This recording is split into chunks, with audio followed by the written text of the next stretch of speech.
Salut tout le monde, j'espère que vous allez bien. Aujourd'hui on va se retrouver avec la FAQ. Alors à la base je devais la faire en une partie. Finalement j'ai vu que j'avais quand même beaucoup de questions. Du coup ce sera en deux parties. Donc ne vous inquiétez pas si vos questions n'ont pas été choisies pour cette première partie. Je répondrai à vos questions dans la deuxième. À la base également je ne savais pas, puisque au moment où j'ai posé les questions j'avais moins de 400 abonnés. Finalement j'ai passé les 400 abonnés, donc c'est un petit peu la vidéo on va dire spéciale pour les 400 abonnés. Donc je tenais vraiment à vous remercier, que ce soit le premier abonné ou que ce soit le dernier qui s'est abonné quoi. Je tenais vraiment à tous vous remercier, et je pensais jamais atteindre ce chiffre là un jour sur YouTube. Je ne pensais d'ailleurs pas être encore en train de faire des vidéos maintenant. Donc voilà, vraiment merci à vous. Et puis voilà. Sans plus tarder, on va commencer donc avec le premier. Donc c'est Vincent Foucault, donc déjà dédicace à toi, t'es l'un de mes premiers abonnés. Alors ça tombe bien, je voulais t'en poser quelques-unes. Alors première question, si tu organises un combat de légende de catch entre Hulk Hogan, Santo, l'Ange Blanc et Ricky Dozan, lequel de ces quatre légendes gagnerait? Eh bien tout simplement je vais te répondre Hulk Hogan, car Hulk Hogan c'est le John Cena des années 80. Et puis voilà. Ensuite on va passer à la deuxième question. Donc, alors est-ce que tu es fan de Formule 1? J'ai été fan de Formule 1, je ne regarde plus, ça fait quand même un bon moment. Je connais quand même quelques noms, hein. Michael Schumacher, Felipe Massa, Nico Rosberg, comment il s'appelle déjà, Kimi Räikkönen. Il y avait également Sébastien Vettel. Donc voilà, j'en connais quelques-uns. Voilà, c'est tout ce que je voulais te dire. Et bien voilà, j'ai répondu à tes questions. Alors ensuite on arrive à Myrdre Colson pour la deuxième question. Alors question pour ta FAQ. Je trouve que Seth Rollins est bien meilleur in-ring que CM Punk, qu'en penses-tu? Bah écoute, pour moi ils sont pas comparables, c'est deux styles totalement différents. D'un côté on a CM Punk qui est quand même un catcheur technique, et de l'autre côté on a Seth Rollins qui est quand même beaucoup plus dans un style high fly. Donc je vais pas les comparer, pour moi ils sont tous les deux très très bons dans leur domaine, et c'est pour ça que je vais pas les comparer. Mais en tout cas tous les deux font du très très bon travail, pour moi ils sont tous les deux très très bons dans leur domaine. Et puis voilà. On continue avec Myrdre Colson. Alors je trouve que Bray Wyatt est bon au micro et en promo, mais in-ring je le trouve plutôt faible, qu'en penses-tu? Personnellement je suis pas trop d'accord. C'est vrai qu'il est vraiment très très bon au micro, je pense que c'est vraiment l'un des tout meilleurs actuellement dans la division. C'est vraiment l'un des meilleurs, peut-être celui qui tient le mieux son personnage. Et in-ring je le trouve pas mauvais en fait, je le trouve bon, enfin je veux dire par rapport à la morphologie qu'il a, je le trouve franchement pas mauvais. Il est pas si lent que ça par rapport à sa morphologie. Donc je suis pas trop d'accord avec ça. Je le trouve bon à la fois in-ring. Bien sûr c'est pas le meilleur in-ring, mais je le trouve quand même bon. Et bien sûr au micro il est excellent. On continue avec Myrdre Colson. Alors, quelle a été pour toi la meilleure année récente à la WWE? Alors, pour moi, je vais répondre simplement. Année récente, donc je prends à partir de 2009. Alors certes, la Pijera a commencé en 2008, mais elle a commencé milieu d'année. Ce qui fait que je ne la compte pas, hein, puisque ça a commencé, je crois, le premier pay-per-view de la Pijera, ça a été soit le Great American Bash ou SummerSlam, j'ai un doute. Donc je vais prendre à partir de 2009. Donc de 2009 à maintenant, pour moi la meilleure année ça a été 2009. Il y avait des très bonnes rivalités, un très bon roster. Raw et SmackDown étaient très très bons. Il n'y avait pas Raw qui était largement au-dessus de SmackDown. Pour moi les deux se valaient. Il y avait des très bons pay-per-view. Donc voilà. Ensuite on continue. Décidément t'as pris un abonnement. Myrdre Colson encore une fois. Alors, tu préfères Cesaro ou Kevin Owens, que ce soit in-ring ou au micro? Alors, pour moi les deux sont très bons, que ce soit dans les deux domaines. Au micro, j'ai quand même donné un avantage à Kevin Owens. Je pense qu'il est largement au-dessus quand même. Et in-ring, je dirais quand même Cesaro, même si Kevin Owens est très très bon par rapport à son gabarit.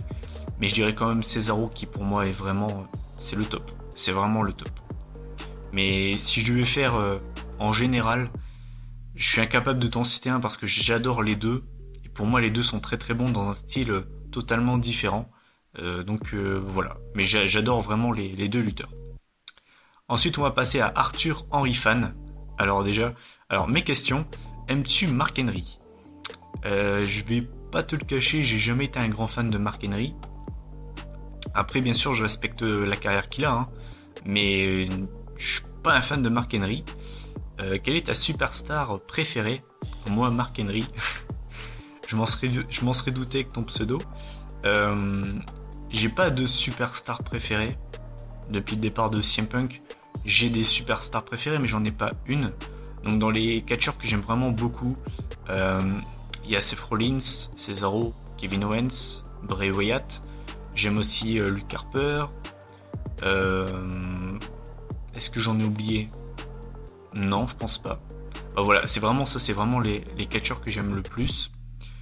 C'est quoi ton prénom? Donc je m'appelle Mathieu. Ton jeu de société préféré? Je dirais le Monopoly. Voilà, c'est un classique. Hein.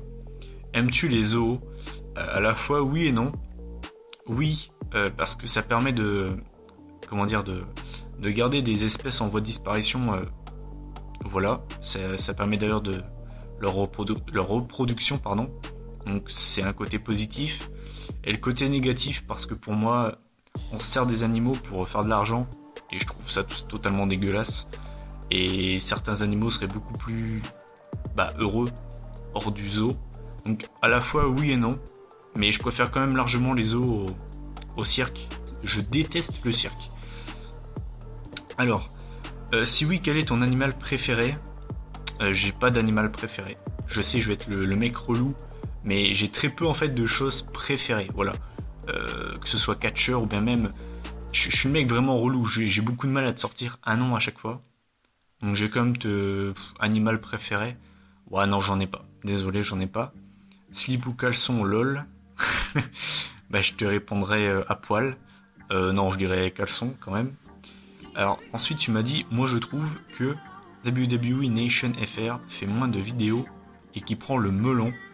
Tu penses la même chose? Encore bravo Diana Vice et j'espère que tu prendras mes questions. Déjà, merci à toi. Et oui, j'ai pris tes questions, j'ai pris les questions de tout le monde. Alors franchement, je trouve pas qu'il fait... Enfin, je sais pas s'il fait moins de vidéos, j'ai pas vraiment fait attention, mais je pense pas. Et qu'il prenne le melon, je pense pas non plus, c'est quelqu'un de vraiment sympa. Et je pense pas qu'il ait pris le melon. Après c'est ton avis hein, mais je pense pas. Voilà. Ensuite on va passer à la prochaine question. Donc c'est Ilyes El Yak Lifi. Alors, salut. Qui aimerais-tu qui gagne le WWE Championships? Actuellement je te dirais Cesaro ou Bray Wyatt. Et enfin, quelle est ton équipe préférée? Alors actuellement mon équipe préférée c'est le New Day. J'aurais jamais cru dire ça un jour, mais je dirais le New Day, tout simplement parce que ils sont divertissants, ils sont bons in-ring, ils me font mourir de rire, donc voilà, pour ces raisons-là. Après j'aime aussi beaucoup les Dudley Boys, mais voilà. Ensuite on va passer à Angel X6 Killer. Alors, qui pour toi aurait dû casser la streak? Alors, si tu veux, on va dire... mon avis un petit peu plus approfondi, je te conseille d'aller voir mon WWE Rewind sur la streak de l'Undertaker. Et pour moi, le mec qui aurait dû casser la streak, c'était Shawn Michaels. Voilà. Parce que pour moi, voilà, c'est Mr. WrestleMania. Et pour moi, je le dirai tout le temps, hein, mais pour moi, c'est lui qui aurait dû casser la streak de Taker. Certainement pas Brock Lesnar. Ensuite, on va passer à l'Éport Valentin. Donc, alors... quelle est la diva que tu trouves la plus belle? Je te dirais Shaina. Enfin, Chewbacca. Enfin, Shaina, Chewbacca, bref. Non, la plus belle actuellement, je te dirais Lana. Voilà, j'aime beaucoup Sasha Banks. Même Becky Lynch, je trouve qu'il est franchement pas mal. Paige, forcément Paige qui est vraiment belle aussi. Mais Lana, voilà, c'est vraiment c'est ma chouchoute, elle est vraiment au top. Il y en a un qui doit vraiment se faire plaisir et qui a beaucoup de chance. Ensuite, alors de 2000 à 2015, la meilleure in-ring. Waouh. Pour moi, les meilleurs qu'on ait eu de 2000 à 2015, parce qu'encore une fois, je suis incapable de t'en citer une. Je te répondrai Lita, Trish Stratus, Beth Phoenix, Mickie James, Michelle McCool. Et actuellement, je te répondrai Sasha Banks, que je trouve vraiment excellente. Charlotte également, qui est vraiment bonne dans le ring. Becky Lynch, qui est extrêmement mal utilisée, mais pour ceux qui douteraient de ses capacités, je vous conseille d'aller voir son match face à Sasha Banks au pay-per-view NXT. Et Paige aussi, qui est pas mal. Voilà. Ensuite, alors quel serait le catcheur face que tu aimerais voir heel et inversement?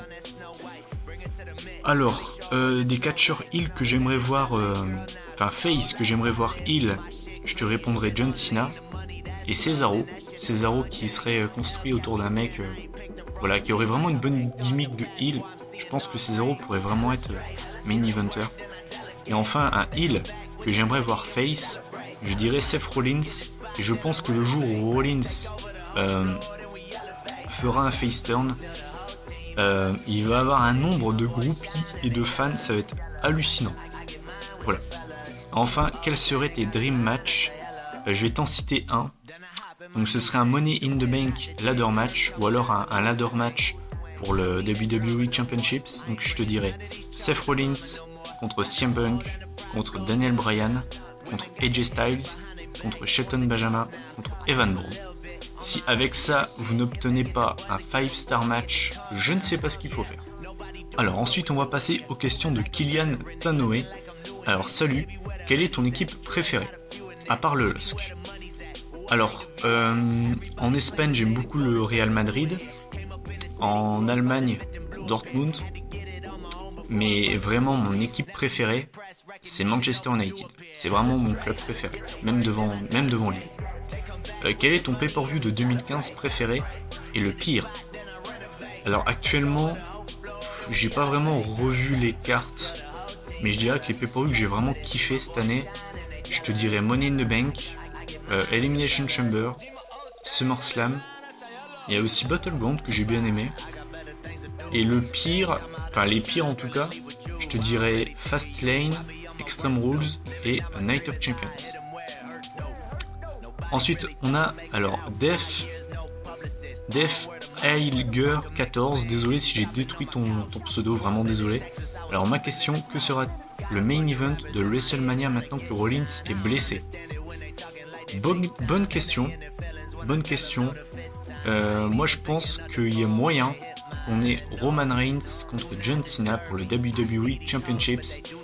Batman contre Superman. Voilà, on l'avait annoncé en 2016. Les gars, c'est Illuminati, c'est confirmé. C'est cette théorie du complot, vous voyez. On a Batman contre Superman en 2016. Comme par hasard, moi je vous annonce, on aura Batman contre Superman, main event de WrestleMania 32. Ensuite, on passe à WWE Supercard FR. Alors, je veux dire que là, pour la FAQ, est-ce que tu penses qu'il y aura Sting contre l'Undertaker à WrestleMania 32? Franchement, je ne sais pas. Mais pour l'instant, en tout cas, je dis bien pour l'instant, les rumeurs vont pas forcément dans ce sens-là. Donc, je ne sais pas, je suis pas devin, mais je pense qu'il y a moyen, mais je pense pas. Voilà. Actuellement, si tu me poses la question, je te dirais non, mais c'est pas impossible. Et enfin, est-ce que tu pourrais parler de la blessure de Seth Rollins? Bah, c'est dommage pour lui. Il a eu clairement une année 2015 exceptionnelle. C'est dommage qu'elle se termine comme ça. C'est vraiment dommage pour lui. Il sera absent des rings de 6 à 9 mois, ce qui est quand même une longue durée. Et c'est vraiment dommage. Maintenant, je pense que quand il fera son retour, il va se manger une ovation monstrueuse. Et ce sera mérité de toute façon. Donc voilà. Et réagissez avec le hashtag GetWellSoon Seth Rollins. ou bien tout simplement thank you Seth Rollins. Ensuite, alors je passe à Abad. Ah bah, voilà, il est de retour. Il était parti à Carrefour apparemment faire ses courses. Angel X6 Killer, le retour. Alors que penses-tu du départ de CM Punk? Bah, sur le coup, je vais pas te le cacher, j'étais vraiment dégoûté, mais clairement. Après, franchement, j'ai réussi à faire avec. Je veux dire, faut bien s'y habituer, quoi. Surtout que je suis habitué au niveau des départs. Hein. Mes catcheurs préférés, pour vous remettre dans le contexte, Batista, qui a eu 2 départs tout simplement dégueulasses, et CM Punk qui se barre comme un voleur. Donc, les catcheurs que j'aime le plus se barrent, voilà, du jour au lendemain. Donc, tout ce qui est Seth Rollins et tout ça, c'est pas impossible que ça arrive dans le futur. Mais sinon, ouais, j'étais vraiment déçu, dégoûté. Mais voilà, en espérant qu'un jour il fasse son retour, chose qui est très compliquée. Ensuite, on va passer à Christophe Louche. Je ne ferai aucun jeu de mots sur ton nom, désolé. Alors, salut Mathieu, j'ai 5 questions à te poser. Aujourd'hui, tu es plus Sting ou Undertaker? Bah, je te dirais Undertaker, parce que j'ai grandi avec. Certes, j'ai suivi la TNA, donc forcément j'ai suivi Sting pendant environ 2-3 ans. Mais voilà, Taker c'est Taker. Je te répondrai Taker. Penses-tu que le Shield se reformera un jour? Bah moi personnellement je pense que oui. Maintenant pas tout de suite. Je pense que c'est la meilleure chose à faire. Faut pas qu'ils se reforment tout de suite en fait. Ils se sont séparés l'année dernière. Pourquoi pas dans 2-3 ans. Mais dans l'immédiat je pense pas. Est-ce que tu penses qu'il y aura un heel turn de Ambrose ou de Reigns un jour? Bah déjà pour Roman Reigns ça dépend. Normalement, c'est lui le futur Cena, donc forcément le futur top vendeur de la compagnie. Donc déjà, si c'est lui le top vendeur de la compagnie, ce sera très compliqué de faire un heel turn. Par contre, pour Ambrose, c'est différent. Ambrose, c'est pas impossible. Ambrose, il est d'ailleurs pour moi pas vraiment face, il est plutôt twinner. Il a plus une attitude de face, c'est vrai, avec le public, tout ça. Mais il est pas totalement face pour moi. Donc, est-ce que Ambrose pourrait devenir heel? Oui, il y a largement moyen. Maintenant, cette vidéo, je la tourne juste avant les Survivor Series. Donc peut-être qu'il est déjà devenu heel entre temps. Et donc, bah écoutez, j'attends de voir ça. Ensuite, as-tu une explication sur le fait que Bray Wyatt ne soit pas dans les titres intercontinental ou mondial? Bah disons que Bray Wyatt c'est un petit peu comme Undertaker. C'est un mec qui a pas besoin de ceinture pour être considéré comme quelqu'un de sérieux et qui donc a le statut de main eventer.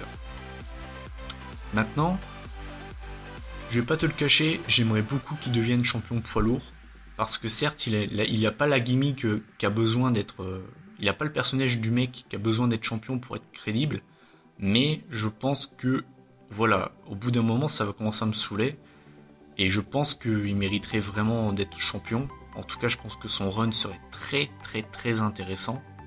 Par contre, champion intercontinental ou US, pour moi, ça le décrédibiliserait. En fait, parce que là, actuellement, tout le monde le considère comme un main eventer, alors qu'il n'est pas champion. Alors que si jamais on lui donne le titre intercontinental ou US, bah du coup, les gens vont le rabaisser au titre de mid-carder, et je pense que ce sera en tout cas une grosse erreur de la WWE. Ensuite, alors depuis son arrivée à la WWE, je suis super fan de Sasha Banks. Qu'en penses-tu? Qu'elle deviendra championne? Parce que j'en peux plus de Charlotte, elle s'est gagnée que par soumission, et j'en peux plus d'une championne pareille, j'espère que tu vas répondre. Tu vois, je t'ai répondu. Alors, moi personnellement, Charlotte, je trouve qu'elle n'est pas un règne exceptionnel actuellement. Maintenant, est-ce que c'est vraiment de sa faute? Je pense pas. Faut lui laisser le temps, et j'ai envie de te dire, personnellement, ça ne me choque pas. Et je vais pas me plaindre du règne de Charlotte quand on voit le règne qu'on s'est tapé juste avant. Voilà. Et tu dis qu'elle fait que gagner par soumission. Mais sachant que t'es fan de Sasha Banks et que son finisher est une prise de soumission, je comprends pas. Le prends pas mal, hein, mais tu dis que ça t'énerve qu'elle gagne que par soumission. Mais la prise de finition de Sasha Banks, c'est aussi une soumission. Donc je comprends pas. Mais après, chacun ses goûts, bien sûr. Mais personnellement, moi j'attends de voir avant de critiquer. Et comme je l'ai dit avant, quand tu vois le règne qu'on a eu avant, voilà. Moi, personnellement, pour l'instant, je vais pas trop me plaindre. Alors ensuite, ah bah tiens, ça fait plaisir, j'ai une question de Karim Benzema. Donc apparemment, il est sorti de tôle. Alors, à ton avis, qui va battre le record de CM Punk maintenant que Seth Rollins n'a plus le titre? Bah écoute, moi je pense que celui qui a de grandes chances de le battre, donc c'est-à-dire règne de 434 jours, je pense que ça peut être Roman Reigns. C'est triste à dire, mais je pense que ce sera lui. Je vous dis pas dans quel état je serai. Ce sera de la torture mentale. Voir Roman Reigns pendant plus de 400 jours en tant que champion poids lourd, ça va me faire très très mal. Mais bon, j'ai envie de vous dire, je suis un petit peu sadomaso, donc j'aime bien me faire du mal, donc il n'y a pas de souci là-dessus. Ensuite, alors on a Celtic Warrior 61. Donc voilà ma question. Si tu serais booker de la WWE et que tu devrais pusher une superstar, laquelle serait-elle et pourquoi? Eh bien d'ailleurs, si j'étais booker de la WWE, ça me ferait très plaisir. Et en toute modestie, je pense que vous auriez un meilleur contenu. Le mec qui s'y raconte pas du tout. Mais si je devais en pusher une, je te répondrais Cesaro. Parce que Cesaro actuellement pour moi c'est peut-être le meilleur catcheur in-ring à la WWE. Ce mec pue le catch. Il pue le catch, il est né pour faire ça. C'est le Jason Statham de la WWE. Et il est tellement bon qu'il pourrait limite faire un dream match face au Big Show. Bon, j'exagère un petit peu. Mais voilà, j'adore vraiment ce mec. Et je pense que la seule chose qui lui manque, c'est une gimmick qui le définit un petit peu. Parce que on le présente actuellement comme The Swiss Superman. Et c'est ouais, voilà. Je dis pas que c'est une mauvaise gimmick, hein. Mais je pense qu'il devrait avoir une gimmick un petit peu plus spéciale. Voilà. Pour que les gens accrochent encore plus, même si les gens accrochent déjà beaucoup. Merci d'avance si tu réponds à ma question. Bah voilà. Ensuite, on passe à Martin Luc. Luc Martin, je ne sais pas quel est ton prénom. Alors, as-tu une console de jeu? Alors oui, j'ai la Xbox One, placement de produit. Voilà, c'est mon sponsor. Voilà. Ensuite, on passe donc à la dernière question de cette première partie de la FAQ. Donc c'est José21 qui me demande, alors question pour la FAQ, que penses-tu de la chaîne YouTube de la WWE? Bah, personnellement, moi je la trouve de qualité, parce qu'il y a un contenu assez varié quand même. Par exemple, je ne regarde jamais SmackDown, mais grâce à ces top 10, ça me permet de voir le résumé. Il y a également des séries que j'aime beaucoup, comme leur top 10, par exemple, top 10 des meilleurs Tombstone ou bien RKO. Il y a également 5 Things avec Tom Phillips que j'aime beaucoup. Donc je trouve que c'est vraiment une bonne chaîne qui est complète. Et si vous n'êtes pas abonné, abonnez-vous. Voilà. Donc écoutez, cette première partie de la FAQ est terminée. On se retrouve d'ici environ une semaine grand maximum pour la partie 2. J'espère que vous avez apprécié. Et puis moi je vous dis à très bientôt pour la partie 2. Salut!